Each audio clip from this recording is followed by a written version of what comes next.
Malhotra, manufacturing hub बन रहा है और रोजगार मिल रहे हैं, तो डॉक्टर मनमोहन सिंह गलत कह रहे हैं, ये पूरा सिर्फ पॉलिटिकल नूरा कुश्ती चल रही है, फिर ऐसा समझूं क्या मैं? नहीं, कतई नहीं। डॉक्टर मनमोहन सिंह बिल्कुल बजा फरमा रहे हैं। और पहली बात, मुझे इस बात का दुख है, आपके श्रोताओं को मालूम होना चाहिए और कांग्रेस को भी सुनना चाहिए इस बात को कि इस चिट्ठी को आज क्यों जारी किया गया, इसको 1.5 साल पहले क्यों नहीं जारी किया गया है। तो 12 बजे आज जारी किया गया है और इसमें पुख्ता आंकड़ों के संग आपने जिस तरीके से बताया, उन पुख्ता आंकड़ों के बारे में मैं थोड़ी सी और चर्चा कर लेता हूं।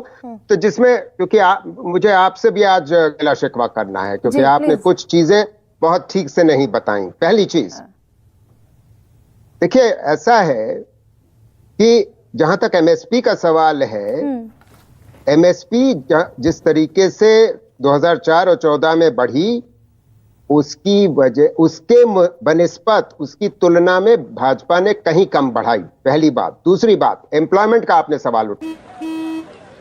चल हो जा शुरू। केसरिया से मन जोगी हुआ रे, दिल झूमे देखो पतवारा हुआ रे, दिल झूमे देखो पतवारा हुआ रे। हर पल मनाओ केसरी त्योहार। विमल, बोलो जुबान केसरी।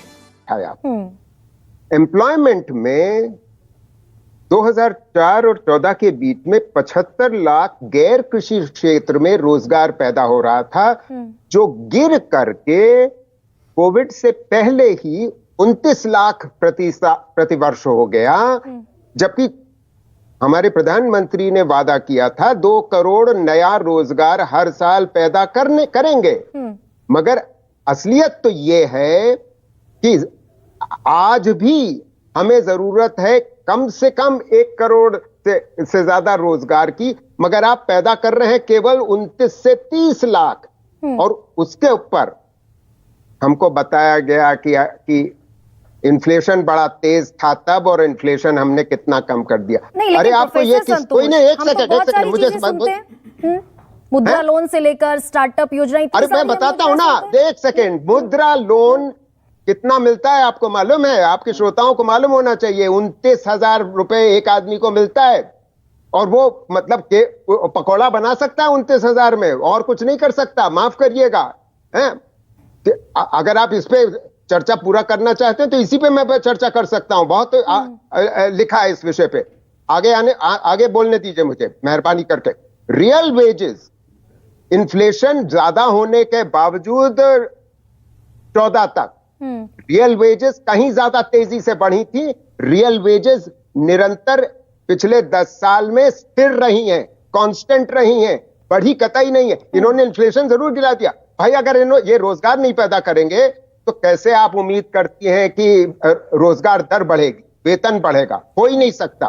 और ये उस स्थिति में है जबकि अंतरराष्ट्रीय स्तर पे जो मूल्य था तेल का, वो तब $110 से ऊपर था, और वो 45 से 80 के बीच में रहा है पिछले 10 साल से। उसके बावजूद ये महंगाई नहीं कर अभी 82। तो यानी कि रोजगार जो है प्रोफेसर संतोष, ये फिर जो वादा कह लीजिए, पॉलिटिकल वादा कह लीजिए, चुनावी वादों में चलता है रोजगार, ये प्रैक्टिकल नहीं है क्या? नहीं, बिल्कुल। आप ये बात लागू होती है मोदी सरकार के लिए।